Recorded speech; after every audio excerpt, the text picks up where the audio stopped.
जब से दिल्ली नाम पड़ा है, तोमर के बाद से ही तो ये सारे कुछ विध्वंस शुरू हुए। उसके पहले तो कोई इतने खास अटैक नहीं होते थे।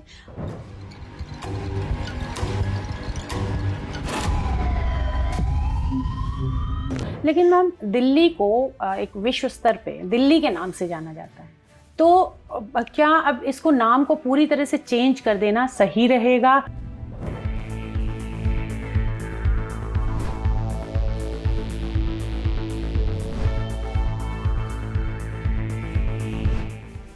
Fifty 50% of Delhi is gone in the name of Gandhi, Rajghat, ये वो। Balance 50% is gone in the name of Mughals. कभी यहाँ कब्रिस्तान, वहाँ मजार, वहाँ ये। तो डेवलपमेंट नहीं हो रहा है, जमीन का कब्जा हो रहा है। अब Cantt is not, Cantt area है, बड़ा है, लेकिन उसको हम सिटी तो नहीं बोल रहे ना। तो ये सारी क्योंकि उनको इनसिक्योर थे वो लोग। इंटैक बेसिकली, अब कैन यू बिलीव इट, उसका फर्स्ट चेयरमैन कौन था? राजीव गांधी, जिसका कल्चर से दूर तक लेना देना नहीं। ठीक है, तो obviously it was some politically motivated thing. अगर तथ्यों को बहुत ज़्यादा इमेजिनेटिव कर देते हो, तो इमेजिनेटिव वर्ड का मतलब ही होता है कि नॉट सो ट्रू। तो दिल्ली एक तरह से पेट नेम था एक पर्टिकुलर एरिया का, जो कि महरौली एरिया में है, जहाँ पे हमारा लोहा स्तंभ है। आज हमारे साथ हैं नीरा मिश्रा जी, जो कि द्रौपदी ड्रीम ट्रस्ट की फाउंडर हैं, और इस वक्त हम बैठे हैं दिल्ली में, जिसको नीरा जी चाहती हैं कि इंद्रप्रस्थ कर दिया जाए, दिल्ली के नाम से ना जाना जाए। इसके क्या कारण है, ये क्यों चाहती हैं दिल्ली का नाम चेंज करवाना, इसमें उनको कितनी सफलता मिली है और कब से उन्होंने ये प्रयास शुरू किए हैं? तो स्वागत करते हैं नीरा जी आपका हमारे शो में। नमस्कार सबको, और आपको भी और आपके सारे दर्शकों को धन्यवाद कि आपने इतना एक महत्वपूर्ण विषय चुना है आज के डिस्कशन के लिए। जी, तो नीना जी यही बात सबसे पहले बताइए कि कोई भी जानेगा, नाम चेंज करने का एक चल रहा है कि गलियों के नाम चेंज किए जा रहे हैं, सड़कों के नाम चेंज किए जा रहे हैं, यहाँ तक कि नेता और तमाम पार्टियां ये भी कहती हैं कि हम अगर यहाँ से विधायक बने या एमपी बने तो हम उस जगह का नाम चेंज कर देंगे। तो क्या उसी क्रम में आप दिल्ली का नाम चेंज करवाना चाहती हैं या इसके पीछे कोई आधार है ठोस? देखिए, हमारा जो प्रयास रहा है वो आधार बेस्ड रहा है। मैं एक रिसर्चर हूँ, स्कॉलर हूँ, और मैं चाहती हूँ कि जो भी हम आगे काम करें या हमने जो भी काम सोचा है वो एक तथ्य बेस्ड हो। और इसका नाम इंद्रप्रस्थ बने मैं आज नहीं बोल रही हूँ। हम ऑलमोस्ट कहना चाहिए 20 साल से ये बात कह रही हूँ, और एक्टिवली मैं कहना शुरू करा था 2015 से, जब ये जो पूरा यहाँ पे प्रक्रिया चल रही थी मुगलईकरण की, और पांडव किला का नाम दीनपना करा जा रहा था, उस पे मैंने प्रोटेस्ट किया। तो आधार ये है, आधार बेस्ड ही है, और क्योंकि सब कर रहे हैं इसलिए नहीं, क्योंकि हमारे भारत की या किसी भी इंसान की या किसी धरती की किसी भी एरिया की, टुकड़े की, उसकी एक अपनी एक कहते हैं अस्तित्व होता है, और वो अस्तित्व सदियों से डेवलप हुआ है, सदियों से पनपा है। अगर हम उस अस्तित्व उसको ले आएंगे, तभी हम उसके उस गौरव वाले जो क्षण है उस पे वापस ले जा पाएंगे। तो मुझे हमेशा लगता था कि जब से ये दिल्ली नाम पड़ा, ये जो तोमर राजाओं के टाइम से, तब से उसके बाद से देखिए कितने विध्वंस हमारे इस एरिया में हुए, बहुत विध्वंस हुए। तो और वो सब आते थे और कहते थे कि हमको तो इंद्रप्रस्थ पे आना है। लेकिन ये जो अंग्रेजी में एक शब्द है मॉनिकर, जो हम लोग कहते हैं पेट नेम। तो दिल्ली एक तरह से पेट नेम था एक पर्टिकुलर एरिया का, जो कि महरौली एरिया में है, जहाँ पे हमारा लोहा स्तंभ है। तो तोमर के टाइम पे ये नाम पड़ा। और अगेन मैं वही बात रिपोर्ट करूंगी कि जब से दिल्ली नाम पड़ा है, तोमर के बाद से ही तो ये सारे कुछ विध्वंस शुरू हुए। उसके पहले तो कोई इतने खास अटैक नहीं होते थे। आए थे, कुषाण आए थे, हंस आए थे, लेकिन वो घुल मिल के हमारे साथ रहे। उन्होंने हम पे कब्जा करने की या हमारी संस्कृति को मिटाने की कभी कोशिश नहीं करी। तो जो आक्रांता आए थे, वो आक्रांता का काम तभी शुरू हुआ। तो जब तक हम अपनी इस प्राचीनतम राजधानी को उसका मूल स्वरूप में नहीं लाएंगे, तब तक हम विश्व पटल पे भारत की जो प्राचीन सभ्यता की हम सिविलाइजेशन की बात करते हैं, उसको स्थापित करना अच्छा नहीं रहेगा, मतलब वो एक ट्यूनिंग नहीं होगी उसकी। जी, लेकिन मैम दिल्ली को एक विश्व स्तर पे दिल्ली के नाम से जाना जाता है। तो क्या अब इसको नाम को पूरी तरह से चेंज कर देना सही रहेगा? और इस चेंज से क्या बदलाव आएगा? क्या डेवलपमेंट तेज़ हो जाएगी या बजाय इसके कि हम ये नाम बदलें, कुछ विकास के काम करें, आपको क्या लगता है? जी, नाउ आपने बहुत ही अच्छा मुद्दा, बहुत ही अच्छा पॉइंट रेज़ करा है। अगर हम इसको इंद्रप्रस्थ नाम रखेंगे, दुनिया में इस जगह को जितने भी स्कॉलर्स हैं, जितने भी कहते हैं कि प्राचीन सभ्यताओं पे स्टडी करते हैं, और आजकल पॉलिटिशियंस भी हुँ, जानते हैं कि ये एक समय इंद्रप्रस्थ था। हमको ये जो इन्फॉर्मेशन इंद्रप्रस्थ की मिलती है, हमारे ग्रंथों में तो मिलती है, लेकिन फॉरेन ग्रंथों में भी मिलती है, मुगल ग्रंथों में भी मिलती है। तो क्या होगा डेवलपमेंट पॉइंट ऑफ व्यू से, क्या होगा? अभी तक यहाँ जो डेवलपमेंट हो रहा था, आप देखो, 50% of Delhi hmm, is gone in the name of Gandhi, right. Rajghat ये वो। हुँ, हुँ, balance 50% is gone in the name of Mughals. कब हुँ, यहाँ कब्रिस्तान, वहाँ मजार, वहाँ ये। हुँ, तो डेवलपमेंट नहीं हो रहा है, जमीन का कब्जा हो रहा है। हुँ, डेवलपमेंट सही मायने में जब भी होगा, जब हम इंद्रप्रस्थ के बारे में सोच के, और जिस तरह से इंद्रप्रस्थ को एक देश के हर नागरिक के लिए एक सुविधाजनक जगह बनाने की बात कही गई है महाभारत ग्रंथ में, उस उस डेवलपमेंट प्रोसेस को फॉलो करेंगे, तो सही मायने में इस जगह का डेवलपमेंट होगा। और जब डेवलपमेंट होता है और जिसको हम अपनी प्राचीन जड़ों को जब सींचते हैं, हुँ, हुँ, तभी वो पेड़ फल फूल के बड़ा होता है। हुँ, तो डेवलपमेंट के लिए ही मैं चाहती हूँ कि डेवलपमेंट इंद्रप्रस्थ फोकस्ड हो, हुँ, हुँ, डीडीए का नाम इंद्रप्रस्थ डेवलपमेंट बोर्ड हो, और एनसीआर जो हम कहते हैं कि national capital territory of Delhi, it should be national capital territory of Indraprastha. Hmm, hmm, और मैं थोड़ा आगे चल के आपको बताऊंगी कि दिल्ली में और इंद्रप्रस्थ, मतलब इंद्रप्रस्थ एज अ सिटी और इंद्रप्रस्थ एज अ स्टेट, राज्य हुँ, हुँ, कब बना, जी। वो बहुत इंपॉर्टेंट है। हाँ जी, तो जैसे इंद्रप्रस्थ एक हम तो जानते हैं कि दिल्ली में इंद्रप्रस्थ एक एरिया है, आपने पुराना किला को इंद्रप्रस्थ वाला एरिया कहलवा दिया या मेट्रो स्टेशन है फॉर दैट मैटर। तो बाकी इंद्रप्रस्थ कब से है दिल्ली? जी, देखो, इंद्रप्रस्थ जो नाम आया, ये हुँ, इसका इतिहास जाता है प्राचीन काल से, बहुत प्राचीन, मतलब नारद पुराण में इसका पहले हमने हुँ, इसका हुँ, मेंशन पाया है। ये हिरण्यकश्यप के टाइम की बात है, जब भक्त प्रहलाद वाली वाली जो कहानी है, उसमें नहीं जाऊंगी, उस समय की बात है कि अच्छा। ये जो इस समय का जो हम न्यू दिल्ली एरिया बोलते हैं हुँ, मैप के हिसाब से, हुँ, हुँ, वो न्यू दिल्ली एरिया खांडव प्रस्थ हुआ करता था। यहाँ पे बहुत ज्यादा जंगल एरिया होता था, हुँ, खांड होते थे, और वातावरण थोड़ा सा ज्यादा साफ सुथरा नहीं था। तो कहते हैं इंद्र को ज्ञात हुआ, ब्रह्म का ज्ञान हुआ। तो ब्रह्म ज्ञान वही होता है कि आपको एनवायरनमेंट से रिलेटेड नॉलेज आई। तो हुँ, आपने ब्रह्म ज्ञान से उन्होंने कहा कि जगह-जगह हमें यहाँ पे यज्ञ करके, और सबसे अच्छा प्यूरीफाई अग्नि होती है ना, अग्नि से बड़ा कोई प्यूरीफायर नहीं है, हुँ, या सनलाइट या अग्नि। तो उन्होंने जगह-जगह यज्ञ करे, तो इंद्र ने यहाँ जगह-जगह यज्ञ करे और ये कहा कि हम यज्ञ करके प्रस्थ भर के दान देंगे। तो प्रस्थ के 2 मतलब होते हैं संस्कृत में।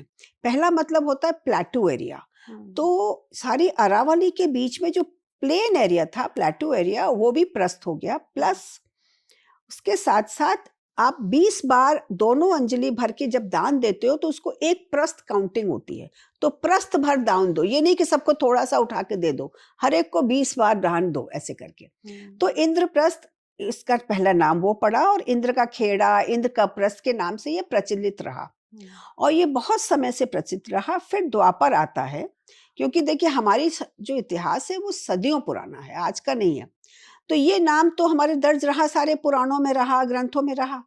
उसके बाद द्वापर युग में क्या हुआ कि जब पांडवों और कौरवों की अनबन हुई, और पांडवों को मारने की चेष्टा हुई, वो पांचाल गए, और पांचाल में फिर उनका विवाह होता है द्रौपदी से, पांचों पांडवों का। तो धृतराष्ट्र थोड़ा सा घबरा गए कि अब तो मेरा बेटा सब कुछ खो देगा, हुँ, और उसको ना तो राज्य मिलेगा, क्योंकि वो योद्धा तो 5 योद्धा से क्या लड़ेगा, और उसके पास पांचाल की एक आर्मी भी आ गई है। हुँ, तब उन्होंने युधिष्ठिर को बुला के बोला कि हम तुम्हें आधा राज्य देते हैं, तुम लोग आपस में अलग-अलग रहना।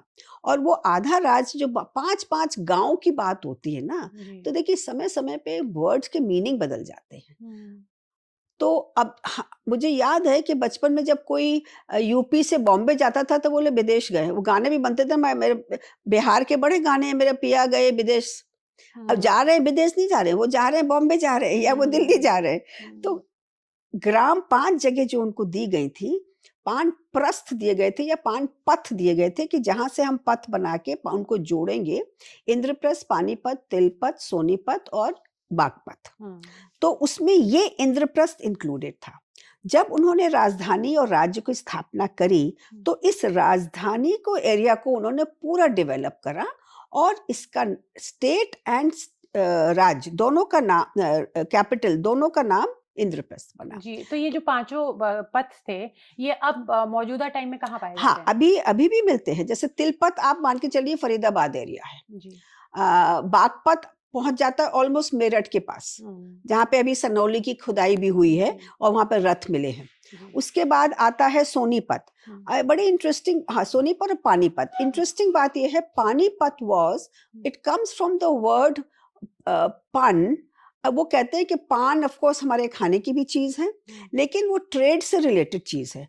तो हुँ। उन्होंने, जब हम पढ़ते हैं किताब, उसमें लिखा हुआ है कि उन्होंने हर एक यूटिलिटी के हिसाब से एरियाज़ को डेवलप करा। हुँ। ये राजधानी का एरिया बना। Panipat was basically for trading community, क्योंकि इधर से उधर जाने के लिए वो ट्रेडर्स का एक हब बन गया। हुँ। सोनीपत बना था सुनार, कहार, लोहार, मतलब आर्टिज़न्स का हब बन गया था। हुँ।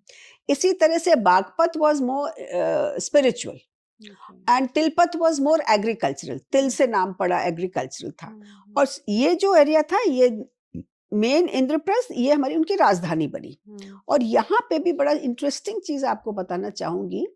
देखिए डेवलपमेंट, जब इंद्रप्रस्थ के नाम से आप कह रहे थे अभी, हुँ। अंग्रेज़ों ने जब इस जगह को न्यू दिल्ली बनाया, हुँ। वो किताब इतनी सुंदर उन्होंने बनाई बनाई है, उसमें पूरा दिखाया कि कैसे बेकार बंजर पड़ा हुआ था जगह। उन्होंने एक-एक किताब पढ़ी, किस तरह से इंद्रप्रस्थ को डेवलप करा था, कैसे रोड्स बनाई गई थी और किस तरह से बागवानी हुई थी, फ्लोरा, फौना सब चीज़ करी थी उन्होंने, और वही स्टाइल फ़ॉलो करके उन्होंने ल्यूटेन्स दिल्ली बनाया है। हुँ। तो डबल स्टोरीड बिल्डिंग मेंशन्ड है जो कि व्हाइट रंग की है। तो हुँ। देखिए आप, पूरा न्यू ल्यूटेन्स दिल्ली तो वो व्हाइट उस रंग का टाइम है। भी था, डबल स्टोरी बिल्डिंग थी व्हाइट रंग यस, की। उस टाइम में डबल तो स्टोरी। ये जो एरिया अपना कनॉट प्लेस वगैरह का है, ये सब ल्यूटेन्स उन्होंने दिल्ली। उसी के बेसिस पे बनाया है, देख के वही राइटिंग सुन, और वो मेंशन करते हैं कि हम लोग ने डिटेल में इंद्रप्रस्थ की देखा कि इंद्रप्रस्थ को कैसे डेवलप करा गया था। हुँ। तो डेवलपमेंट हमारा एक स्पिरिचुअल बेस्ड ही नहीं होना चाहिए, हमारा डेवलपमेंट होना यूटिलिटी बेस्ड भी होना चाहिए। हुँ। तो अगर हम खाली उसको कब्रिस्तान या टोम्स बना बना के छोड़ देंगे, आप देखिए आधी दिल्ली में खाली हमारे किसी के नाम से मेमोरियल, उसके नाम से मेमोरियल, उसके नाम से ये टूम, ये सब कर रहे हैं, वो डेवलपमेंट नहीं है। हुँ। आप अपने छोटे छोटे एरिया वो रखिए, क्योंकि वो महत्वपूर्ण जगह है, लेकिन उसके आसपास जो हमारे रियल लोगों के काम की चीज हो, वो हुँ। आनी चाहिए ना। हुँ। तो डेवलपमेंट कराने के लिए इंद्रप्रस्थ आना ज़रूरी है। और इंद्रप्रस्थ का प्राचीनतम, मैंने जैसे पहले भी आपको एक दिन कहा था कि भारत नहीं, विश्व की हुँ। प्राचीनतम जीवंत सभ्यता बेस्ड जो हुँ। एक कंटिन्यूअस कैपिटल सिटी रही है, राज्य रहा है, हुँ। राजधानी रही है, वो इंद्रप्रस्थ है। जी। हर सभ्यता की राजधानियां कहाँ चली गई किसी को नहीं मालूम, सिर्फ नाम से मालूम है, कहीं छोटा सा एरिया। अभी आपने एक बहुत अच्छी बात कही, आपने कहा कि आपने इंद्रप्रस्थ का पुराना किला से लिंक कर दिया। हुँ। ये हमने नहीं करा, ये अंग्रेजों ने करा, और अंग्रेजों को फॉलो करके हुँ।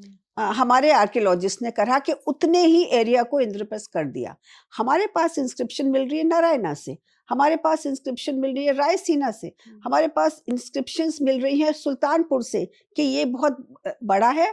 और इंद्रप्रस्थ महात्म्य लिखा है कि बॉर्डर जो है कालशी से हुँ। इंद्रप्रस्थ का मात्र 40 किलोमीटर है। मतलब योजना में लिखते थे ना 20 हुँ। योजन और योजन, समथिंग, योजन योजन। योजन है ना। हुँ। तो कहने का मतलब है कि इंद्रप्रस्थ बहुत विस्तार था, उसका मतलब आप ये कह रहे ज्योग्राफी, हैं कि यहाँ से लेके काशी तक इंद्रप्रस्थ है? नहीं, नहीं, बाउंड्रीज़, कहाँ बाउंड्री। कहाँ टच कर रही थी उनकी बाउंड्रीज। तो काशी पे एक बाउंड्री टच कर रही थी ना उसकी, अच्छा। तो वो बाउंड्री मेंशन करी गई है। हम्म, जब वो डिस्क्राइब करते हैं कि ये कितना बड़ा महत्व तीर्थ है, तो वो उसको प्रयागराज से कंपेयर करते हैं कि जितना महत्वपूर्ण काम प्रयागराज, वो कंपेयर करते हैं पुष्कर से उतना महत्वपूर्ण पुष्कर या बद्रीनाथ। लेकिन फिर वो बताते हैं कि काशी से भी उसकी बाउंड्री इतनी दूर है। जी। तो तो मैम आपने बताया कि कुछ लोग आप इसको पौराणिक इतिहास मानते हैं, कुछ लोग इसको इतिहास नहीं मानते। ये कहते हैं कि सिर्फ़ एक पौराणिक कुछ कथाएँ हैं। तो अब जो नए लोग हैं, अगर वो एक्सकैवेशंस में या एएसआई को इस तरह की कुछ चीज़ें मिली हों, उस आधार पे वो विश्वास करेंगे कि ये इंद्रप्रस्थ था। तो आपके पास उसके लिए कुछ साक्ष्य हैं? बहुत सारे साक्ष्य हैं।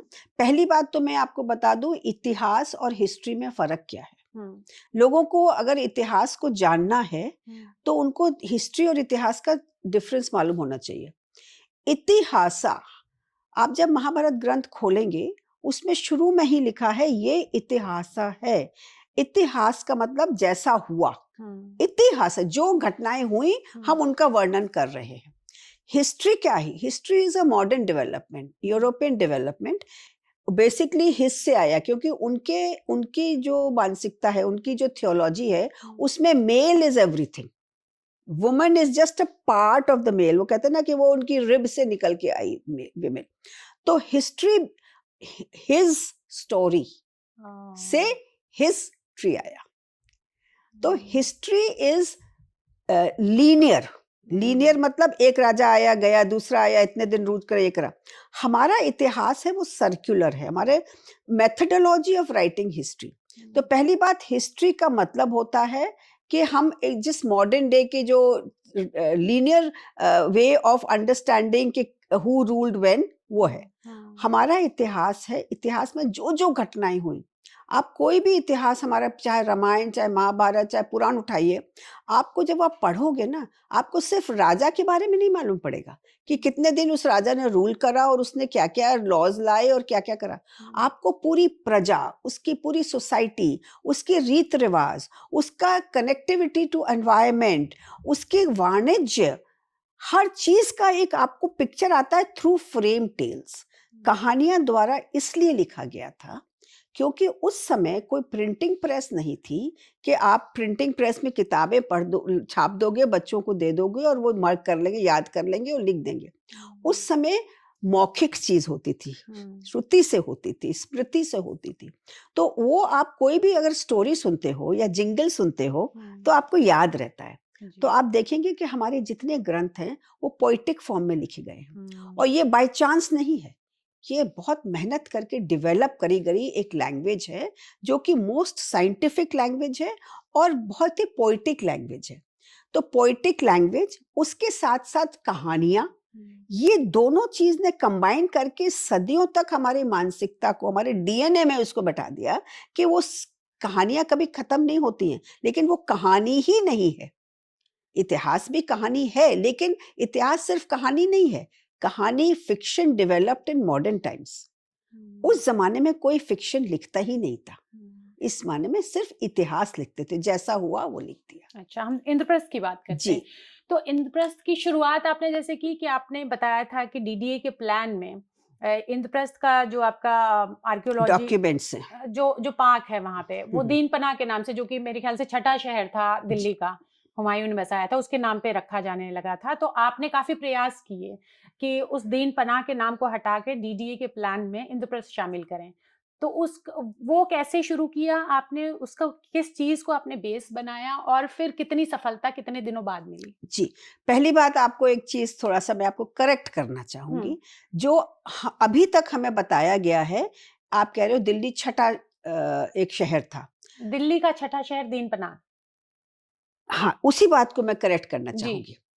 बहुत सारी किताबें मैंने भी देखी है, 11 cities of Delhi, 7 cities of Delhi, 9 cities of Delhi, right. ये सब मनगढ़ंत बातें हैं। क्यों? तुगलकाबाद, सीरी सीरी। जहाँ हम बैठे हैं, हुँ, या फिरोजपुर, या राय पिथौरा, हुँ। या ये तुगलक इधर वाला, ये जो हमारा शाहजहानाबाद। शाहजहानाबाद, कोई भी शहर नहीं थे, ये एक छावनी थी। अच्छा।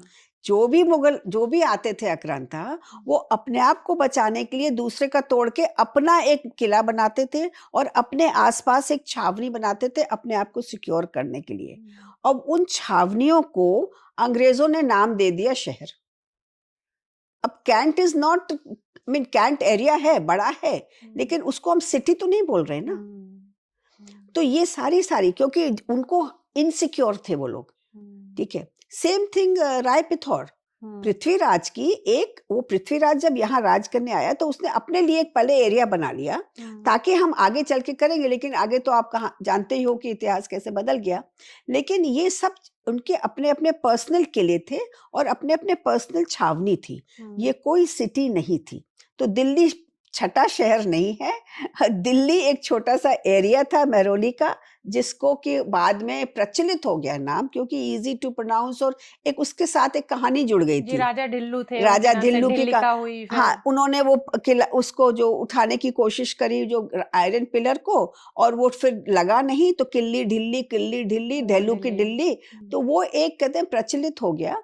लेकिन आप देखेंगे उसके बाद भी हुमायूं जो कि आना है, आता लिखता है, तो आईन अकबरी में लिखा है कि हुमायूं इंद्रप्रस्थ में आया, है ना। तो इंद्रप्रस्थ नाम मेगास्थनीज ने मेंशन करा है जब प्राचीन समय में, तो इंद्रप्रस्थ ही है पूरा। बट जैसे आपने कहा कि वो छठा शहर नहीं है कोई भी, यहाँ पे वो सारी छावनियां थी। अब सेकंड बात आ गई जो मेरी लड़ाई हुई, क्योंकि अंग्रेजों ने उस चीज को प्रिजर्व करना चाह रहे थे, इंद्रप्रस्थ नाम को प्रिजर्व करना चाह रहे थे, तो उसको उन्होंने पुराने किले एरिया को, क्योंकि वो सबसे प्राचीनतम किला है, उसका नाम पुराना किला उन्होंने रखा, और उसमें उन्होंने वहां पे नोटिफिकेशन भी जारी किया। लेकिन हमारे यहाँ कुछ एक ऐसी सिचुएशन आई हिस्टोरिकली कि पार्टीशन के बाद 5 कंटिन्यूस एजुकेशन मिनिस्टर जो थे वो मुस्लिम थे, नंबर 1। नंबर 2, उस समय एजुकेशन के अंडर कल्चर आता था, और कल्चर के अंडर आती है आर्कियोलॉजिकल सर्वे ऑफ इंडिया, ठीक है। तो उन लोगों की जब ये लड़ाई शुरू हुई थी सोमनाथ मंदिर की, उस समय बहुत तनातनी हुई थी। आपको वो कहानी तो बहुत ही लंबी हो जाएगी, मैं ज़्यादा नहीं जाऊंगी, कि गैडगिल और के एम मुंशी और ऑब्वियसली हमारे होम मिनिस्टर ने अनाउंस कर दिया था कि हम उसको रिवाइव करेंगे। तो एक अनरिटन ऑर्डर हुआ था, मतलब उन्होंने वर्बली बोला था और उसको फॉलो हुआ, कि जो भी हमारी प्राचीनतम जगह हैं उनको आप वैसे ही रहने दीजिए, टूटा फूटा, let them lie in ruins are the words of Maulana Azad, ठीक है। उसके बाद क्या हुआ कि 70s में जब कांग्रेस का ब्रेकअप हुआ, तब इंदिरा गांधी जी को भी मुस्लिम अपीजमेंट की बात करी, और उन्होंने 2 काम करे। उन्होंने एक बनाया, इनको बुलाया, आगा खान को यहाँ बुलाया कि यहाँ पे आप आगा खान फाउंडेशन, और उन्होंने एक ट्रस्ट खोला इंटैक्ट नाम से। इंटैक्ट बेसिकली, अब कैन यू बिलीव इट, उसका फर्स्ट चेयरमैन कौन था? राजीव गांधी, जिसका कल्चर से दूर तक लेना देना नहीं, ठीक है। तो ऑब्वियसली इट वाज हम पॉलिटिकली मोटिवेटेड थे। फिर इन्होंने एएसआई को अपने कंट्रोल में ऐसे लिया कि जितनी भी हमारे, आप उसके पहले के जो देखेंगे ना जगह, सब खंडर पड़े हुए हैं। तो इन्होंने सारे को डेवलप करने लगे एज अ मुगल आर्किटेक्चर। यहाँ तक बात पहुंच गई कि 2014 में इन्हें एक एप्लीकेशन बनाई यूनेस्को में देने के लिए कि declare Delhi as a city of Mughal architecture. अगर यूनेस्को ये डिक्लेयर कर देता तो क्या होता कि हम किसी भी चीज को टच नहीं कर सकते थे, चाहे वो मंदिर हो, चाहे वो हमारी कोई भी प्राचीनतम किसी भी ऐतिहासिक चीज हो। तो वो चीज को हमने पहले हमारे नजर में आया। उसके साथ साथ हमने एक पेपर में देखा, I just show you the books, जो उसके रिलेटेड मैं लाना भूल गई, कि डीडीए के साथ मिलके इन्होंने एक और चाल चली। एक तो ये बना रहे थे ये सारा, और फिर वो स्टोरी चल रही थी कि ये इतनी सारी सिटीज हैं, सब मुगल नाम की सिटीज हैं। तो इन्होंने क्या करा कि पूरे एरिया को डिवाइड कर दिया आर्कियोलॉजिकल पार्क के नाम से। तो ये बनेगा महरौली आर्कियोलॉजिकल पार्क, ये बनेगा शाहजहानाबाद आर्कियोलॉजिकल पार्क, ये बनेगा दीनपना आर्कियोलॉजिकल पार्क। तो बेसिकली नाम चेंज करना चाह रहे थे ये लोग। उसको जब मैंने देखा बहुत सुंदर पार्क बनेगा, तो आई वाज वेरी एक्साइटेड कि भाई आर्कियोलॉजी पार्क बनेगा। तो मैंने सोचा कि आर्कियोलॉजी से जो सामान मिला है वो तथ्य सामने रखे जाएंगे, लेकिन उसमें लिखा था it is going to be called Dinpanah archaeology. तब मेरे तो कान खड़े हो गए कि भाई दीनपना से आर्कियोलॉजी से कोई मतलब नहीं है।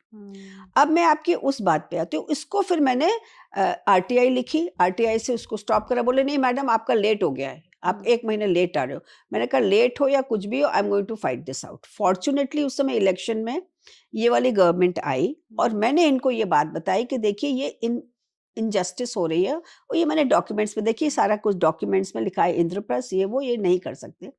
Plus what is the proof of Dinpanah as an archaeological. Indraprastha की आर्कियोलॉजिकल प्रूफिंग जो हुई है 2-3 तरीके से हुई है। पहली बात तो ये है कि एक पर्टिकुलर टाइप ऑफ पॉटरी जगह जगह जो मिली है, जिसको पेंटेड ग्रेवेयर कहते हैं, वो पॉटरी से उसको आइडेंटिफाई करा जाता है नॉर्थ इंडिया में।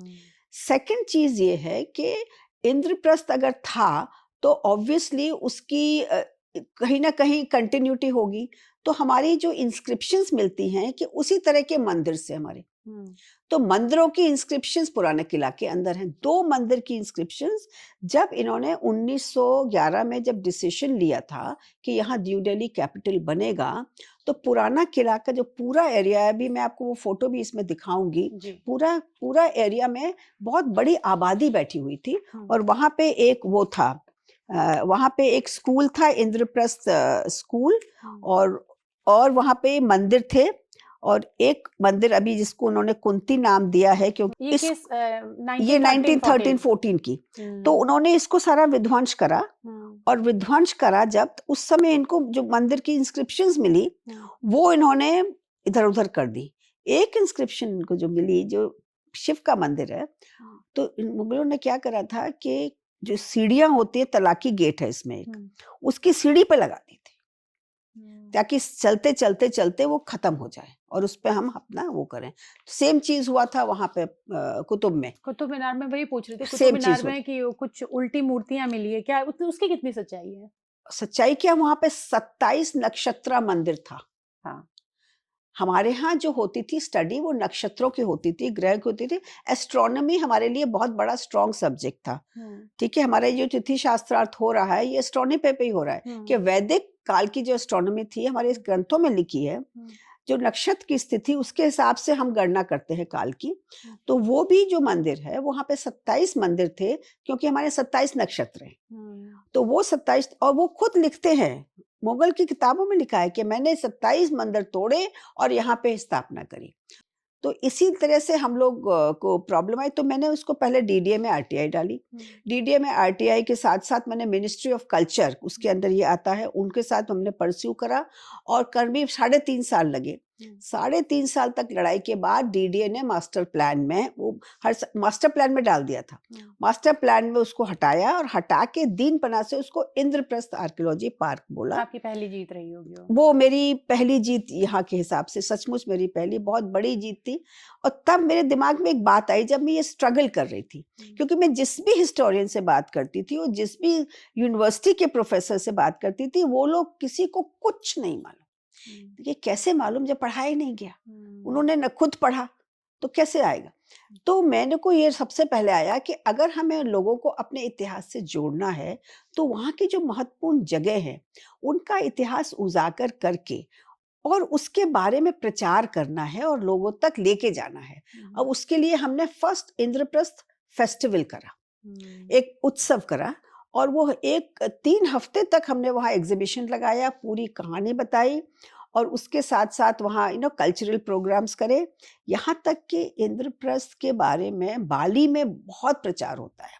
अच्छा। बाली में तो एक यूनिवर्सिटी है इंद्रप्रस्थ, हम लोग तो जानते ही नहीं, बताइए। तो वहाँ पे इनकी जो डांस फॉर्म है, जैसे हमारे अलग डांस फॉर्म्स है, कथक है, भरतनाट्यम है, उनका एक डांस फॉर्म है वायांकुलित। तो वायांकुलित द्वारा ये लोग रामायण और महाभारत की कथाओं को करते जाते हैं, और आज से नहीं सदियों से कर रहे हैं। तब उन्होंने कहा कि हम यहाँ आके आपके लिए वायांकुलित द्वारा इंद्रप्रस्थ की स्थापना कैसे हुई वो करेंगे। अच्छा। फिर हमने वो करा और हमने एक इंद्रप्रस्थ एंथम भी लिखा, जिसका अभी हम लोग ने 5 इंद्रप्रस्थ की स्थापना दिवस का डेट हमने निकाली है। हाँ, आपने बताया था कि गणना करके 3188 88 बीसी। बीसीई। तो तो वो कैसे निकाला मैम आपने?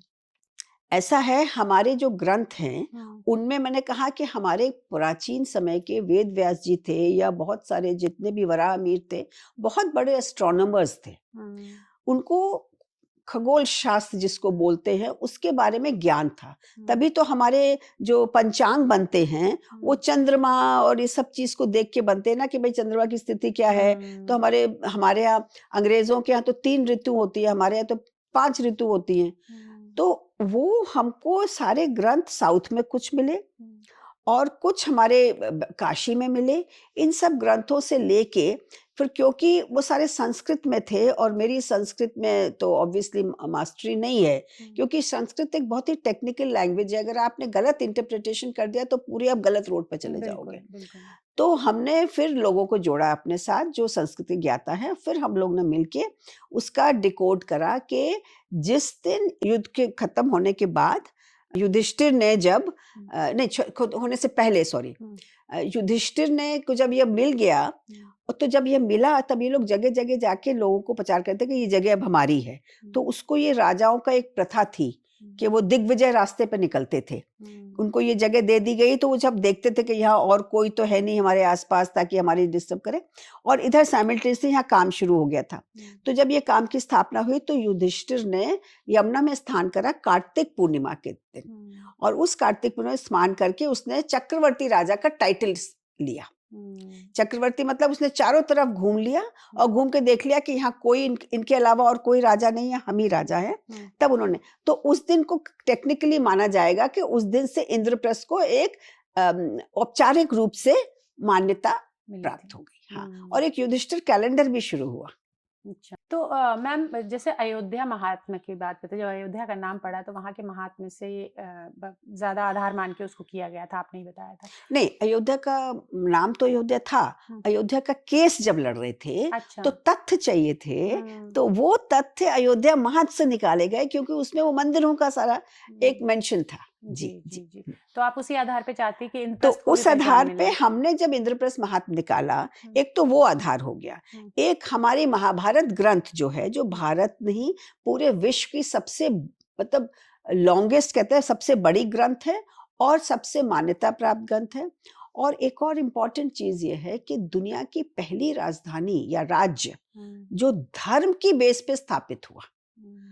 इस समय हमारे पूरी दुनिया में जिस तरह का अधर्म फैला है, जिस डिस्कॉर्ड फैला है, जिस तरह के चारों जगह कोई ना कोई उपद्रव हो रहे हैं, ताकि लोगों में एक मानसिक मन में एक जैसे शांति या एक दूसरे के प्रति प्रेम भाव, वो कुछ नहीं हो रहा है।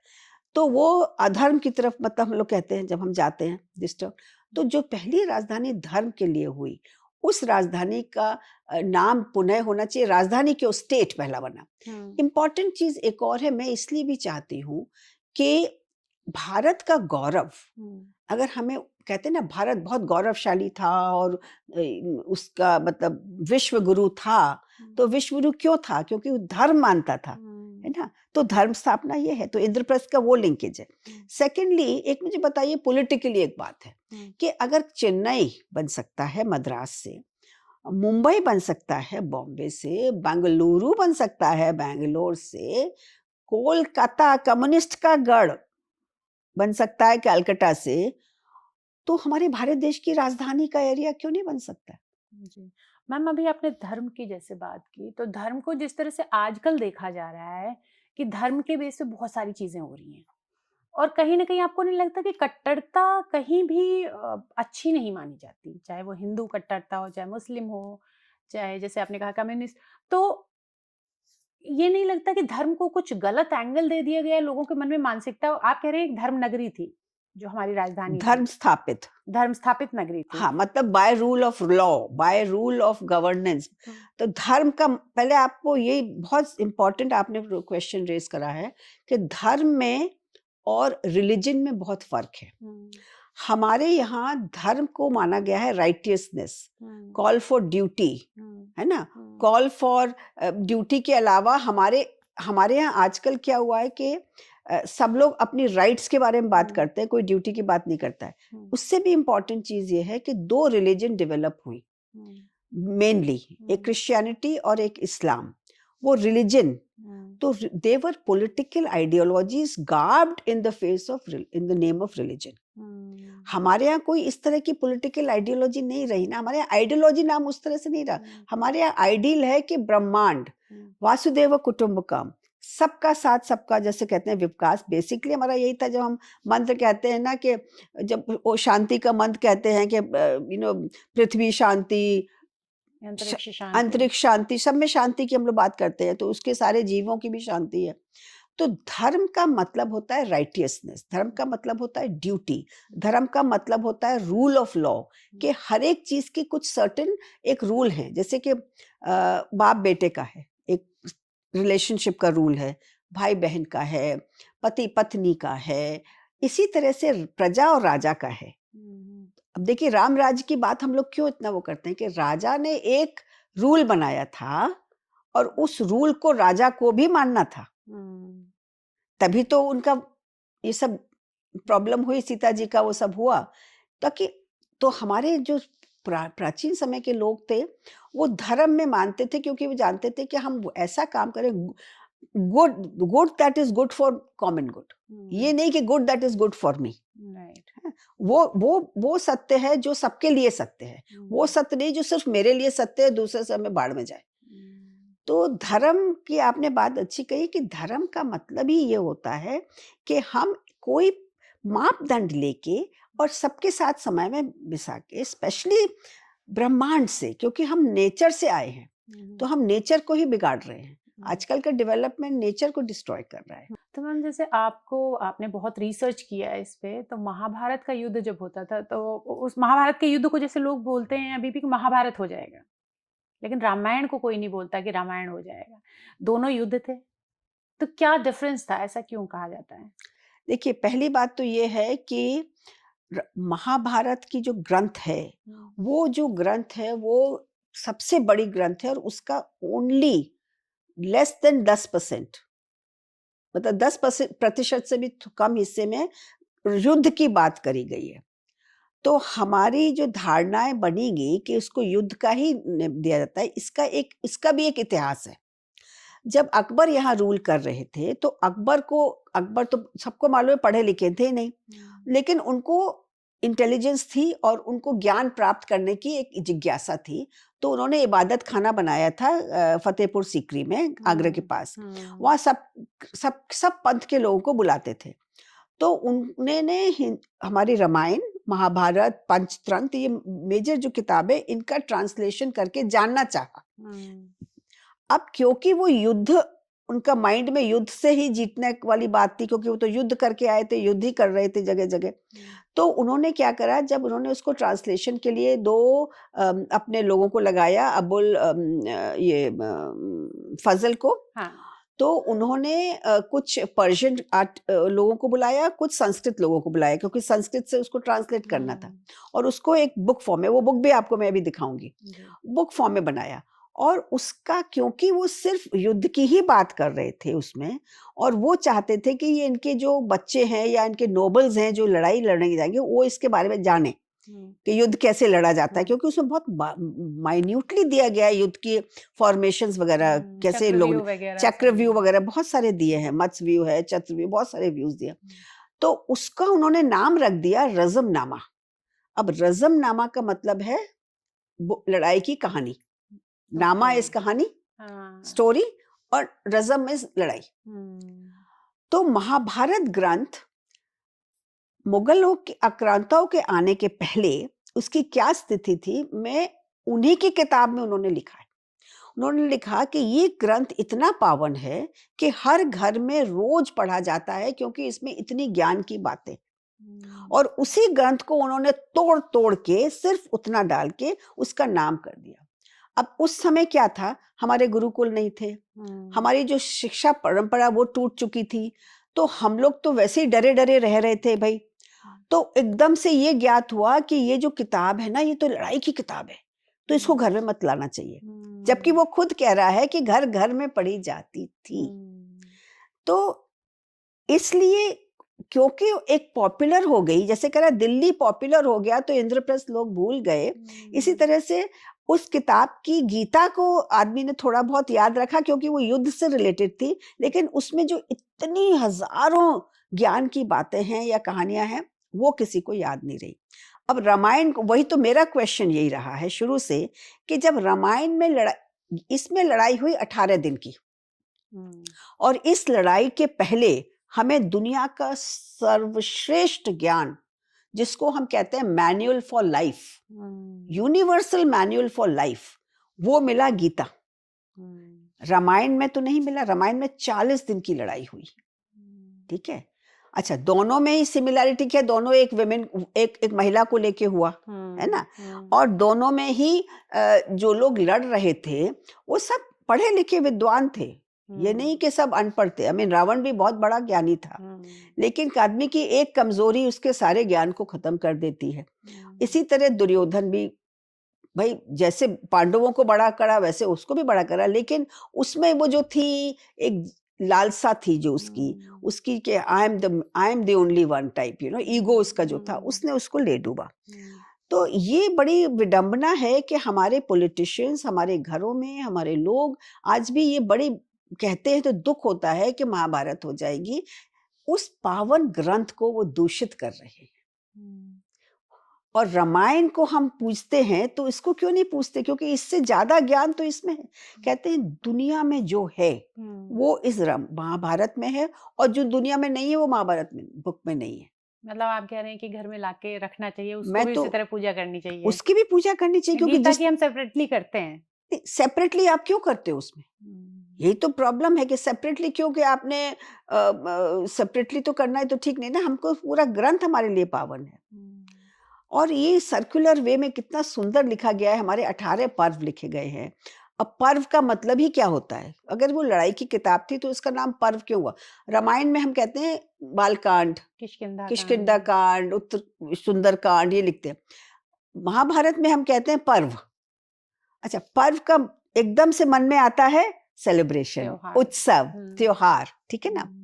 तो महाभारत के रचयिता ने ही शुरू से कह दिया कि ये कहानी है एक उत्सव की, ये कहानी है जीवन को जीने की, ये कहानी है जीवन का सार समझने की, और एक दूसरे के लिए अपने इस तरह से जियो कि सबका जीवन सफल हो। तो ये पूरी उसकी कहानी है। तो उसको आपने दूषित कर दिया। जब आप कहते हो महाभारत हो जाएगी, एकदम से आप लड़ाई से जोड़ रहे हो, तो ये गलत हो रहा है ना। तो ये तो नहीं होना चाहिए जी। हम फिर से आते हैं दिल्ली के नाम इंद्रप्रस्थ पे। तो अब आपकी एक लड़ाई जो चल रही, काफी हद तक आपको सफलता मिली है, मेट्रो स्टेशन बना है इंद्रप्रस्थ के नाम से, आर्कियोलॉजिकल पार्क बना है। आगे आपके क्या प्रयास रहेंगे और क्या चाहते हैं आप? नहीं, अभी मेरी लड़ाई खत्म नहीं हुई है, क्योंकि क्या हुआ कि जब मेरी ये लड़ाई में जीत गई तो उसी सेम ग्रुप ने दूसरी लड़ाई शुरू कर दी। उन्होंने जो बहुत ही पावन जगह है निगमबोध घाट, जी। उस जगह का नाम कर दिया शाहजहानाबाद। मैंने कहा ना, ये जो आर्कियोलॉजिकल पार्क कर रहे थे उनका अल्टीमेट एम था कि वो archaeological park will become a name of area. तो उन्होंने शाहजहानाबाद उसको कर दिया। ये आ गया मास्टर प्लान 2041 में, क्योंकि पहले 5 साल की बनती थी। जब ये सरकार आई उन्होंने कहा 20 साल की मास्टर प्लान बनाओ, उसमें इन्होंने डाल दिया। उसको मैंने फिर रोका। उसको रोकने के लिए मुझे बहुत ही लड़ाई करनी पड़ी कि मास्टर प्लान में आपने इंद्रप्रस्थ को तो खत्म ही कर दिया, और जिस जगह युधिष्ठिर ने नहा के यज्ञ किया निगमबोध घाट पे, जहां नीली छतरी मंदिर है, कृष्ण आए थे उसमें, तो वो आपने जगह को कैसे कह दिया नाम के ये। अच्छा देखिए, उसने कोई सिटी नहीं पढ़ाई थी, वो वहां से यहाँ शिफ्ट हुआ था। शाहजहां आगरे से यहाँ शिफ्ट हुआ था, क्योंकि ऑब्वियसली वो वहां पे उसको उतनी जो उसकी लैविश लाइफ थी, जो उसका लैविश भी नहीं कहूंगी, उसकी जो वो कहते हैं जो लश्यस लाइफ थी, विलासिता भरी जिंदगी थी, उसके लिए ये उसके लिए बेटर था। और यहाँ पे उसने आके ओपन एरिया था, वहां तंग गलियां थी, तंग गलियां थी, सब कुछ था। तो इसलिए वो यहाँ आके बस गया। यहाँ पे खुला हो रहा एरिया था, ग्रीनरी थी, यमुना भी बहुत सुंदर थी। और उसके दिमाग में भी था कि भाई हुमायूं तो इंद्रप्रस्थ पे आए थे, तो मैं भी क्यों नहीं वहां पे जाऊं, है ना। अब देखो अकबर ने कभी यहाँ रूल नहीं करा, तो एनीवे, तो उस एरिया को इन्होंने शाहजहानाबाद करवा दिया। उसको मैंने आवाज उठाई। उस समय पूरी जी थे मिनिस्टर, पूरी जी सुन नहीं रहे थे, डीडीएस सुन नहीं रहा था, किसी हालत में नहीं सुन रहा था। लेकिन मैंने आशा नहीं छोड़ी। फिर मैंने बहुत सारे स्कॉलर्स को बुला के कई मीटिंग्स करी, सब कुछ करने के बाद तब तक फॉर्चुनेटली मिस्टर उन्होंने कहा कि नहीं मैं देखूंगा, और पेपर में भी आ गया कि अब उस चीज को स्टॉल कर दिया गया है, मतलब वो जो मास्टर प्लान है उसको रोक दिया गया है और उस पर पुनर्विचार होगा। और उसमें अब ये भी आगे बात बढ़ी है कि हम लोग यूनेस्को में ये एप्लीकेशन जाएगी कि this area should be declared a heritage city of Indraprastha. वो भी हमारा एक प्रयास हो गया है। तो एयरपोर्ट का नाम इंद्रप्रस्थ होना चाहिए, स्टेट ऑफ दिल्ली एनसीटी का नाम इंद्रप्रस्थ होना चाहिए, डीडीए का नाम भी इंद्रप्रस्थ होना चाहिए, और सिटी जो हमारी है न्यू दिल्ली, वो भी उसको आप नवी इंद्रप्रस्थ कह सकते हो। मुझे एक ब्रीफ में बता दीजिए कि कौन-कौन से इंस्क्रिप्शंस, कौन-कौन सी हमें ऐसे शिलालेख या कोई चीज ऐसी मिली है इतिहास में कि हम इंद्रप्रस्थ को इंद्रप्रस्थ माने? जी, देखिए हमें जो तथ्य मिले हैं, बहुत इंपॉर्टेंट तथ्य मिले हैं। क्रोनोलॉजी मिली है, मतलब कौन-कौन राजाओं ने यहाँ रूल करा, वो अंग्रेजों ने भी डिस्कस करी हुई है, और हमारे ग्रंथों में भी जो एक नाथद्वारा टेम्पल है वहां से हमको ग्रंथ मिले हैं, जिसमें ये किस राजा ने कितने दिन कब तक यहाँ रूल करा, और टोटल अगर हम करते हैं ऑलमोस्ट यशपाल, मतलब यशपाल जो कि कन्नौज से यहाँ आया था, पृथ्वीराज के बाद का बात है, 124 राजाओं ने यहाँ रूल करा था, दिल्ली और में? 4037 साल रूल करा था यहाँ दिल्ली में? दिल्ली में। उनकी नाम तक दिए हुए हैं, ठीक है, और किस राजा ने कितनी देर यूज करा, और ये सारे ग्रंथों से निकल के आया है, पुराणों में सब और जगह। उसमें सब जगह इंद्रप्रस्थ लिखा हुआ है। हाँ, क्योंकि ऑब्वियसली आर्यंस ने कहाँ रूल करा, इंद्रप्रस्थ की बात हो रही है ना। हाँ, ज्यादातर तो नॉर्थ एरिया में पूरा ही मतलब नॉर्थ क्या साउथ में भी वही थे।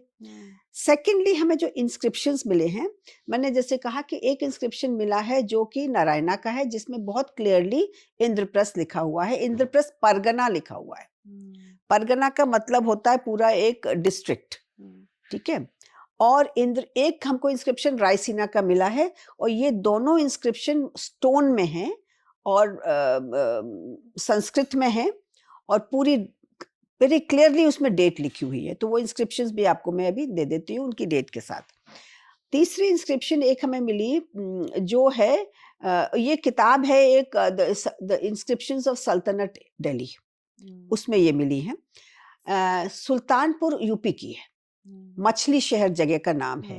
तो वहां के जो राजा थे उन्होंने कहा कि इस समय यहाँ कोई राजा नहीं है, तो मैं यहाँ का संरक्षक बनूंगा। एक हमें इंस्क्रिप्शन मिली है, काशी के राजा ने एक यज्ञ किया, और उस यज्ञ के बाद उन्होंने जगह जगह के पुरोहितों को बुलाया और उनको दान दिया।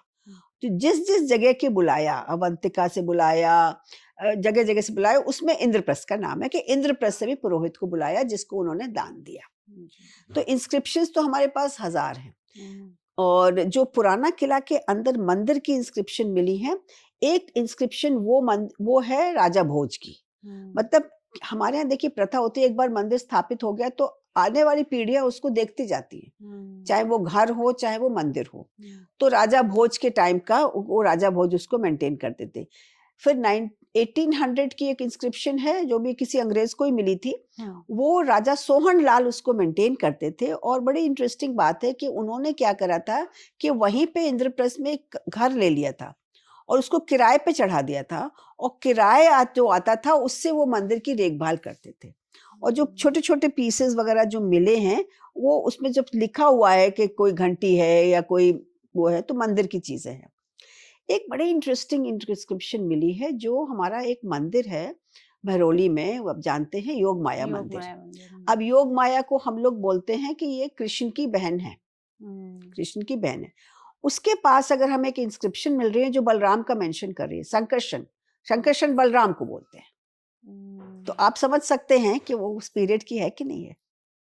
तो ऐसे तरह के हमको काफ़ी इंस्क्रिप्शंस मिली हैं। जी। तो ये हमें तथ्य बताते हैं और सबसे बड़ी बात ये है कि कोई भी चीज़ की जो गाथा है, अगर सदियों से चलती चली आ रही है, तो वो मिथ्य नहीं हो सकती क्योंकि उस समय कोई मिथ्य नहीं बोलता था।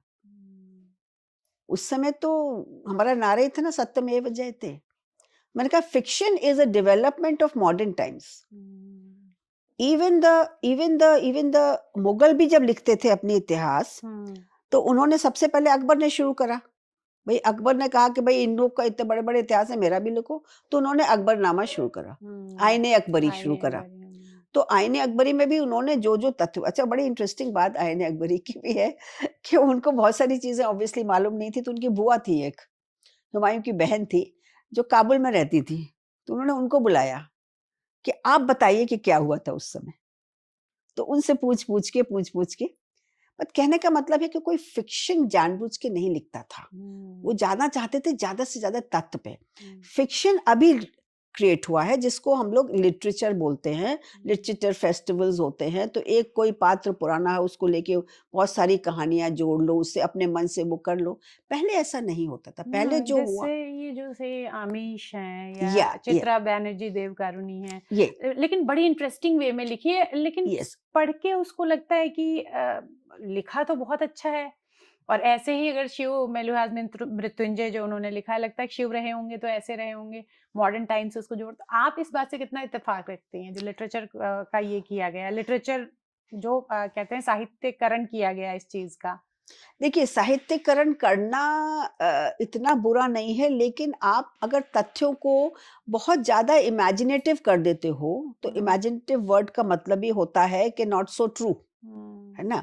तो क्या होता है कि हम अपने समाज से लोगों को सच्ची इतिहास से दूर कर रहे हैं। दूर कर रहे हैं।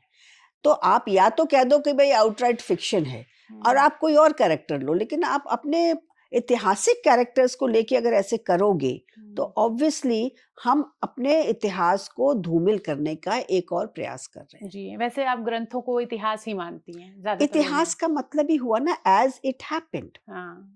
जैसा जो हुआ उन लोगों ने लिख के दिया और वो ग्रंथ हमारे इधर-उधर बिखर गए। देखिए सबसे ज़्यादा विध्वंस नॉर्थ इंडिया में हुआ था और नॉर्थ इंडिया में जब विध्वंस हुआ तो लोग इधर-उधर भाग रहे थे और भाग रहे थे, छुपा रहे थे। अब हमको सचमुच कहना चाहिए फर्स्ट टाइम हम लोग एक ब्रीदिंग आया है, जब हम लोग वो ग्रंथ निकाल के पढ़ सक रहे हैं। तभी तो हमें डेट अब मिली है जाके, क्योंकि साउथ में रखे हुए थे, लेकिन कोई दिखाने को तैयार नहीं था कि अगर मालूम पड़ गया, तो सबसे पहला काम होगा कि उनको खत्म कर दो। जी। तो इसलिए इतिहास ही का मतलब ही है कि जैसा जो हुआ और इतिहास अगर हम नहीं जानेंगे, इतिहास हमारी जड़ें हैं। कोई भी पेड़ फल-फूल जब होता है, जब उसकी जड़ें सींची जाती है और मजबूत रहती है। जी। तो हमें अपने इतिहास को मजबूत करना है। तो ये मेरे हिसाब से ये ठीक है इंटरेस्टिंग बनाना है आदमी को, अपना माइंड में कुछ करना है, पढ़ना है क्योंकि भाषा संस्कृत की पढ़ना नहीं जानते हैं लोग। तो ये थी नीरा मिश्रा, जो कि चाहती हैं कि दिल्ली का नाम इंद्रप्रस्थ हो जाए, जो इसका असली नाम है। इनके प्रयासों को कितनी सफलता मिलती है, ये तो आने वाला वक्त बताएगा, लेकिन फिलहाल इन्होंने लोगों को सोच में डाल दिया है। यही वजह है कि पॉलिटिकल खेमे में भी इस बात को लेकर हलचल सुनाई दे रही है और नेता और मिनिस्टर्स इस बारे में बात करते दिखाई दे रहे हैं कि दिल्ली का नाम इंद्रप्रस्थ कर दिया जाए।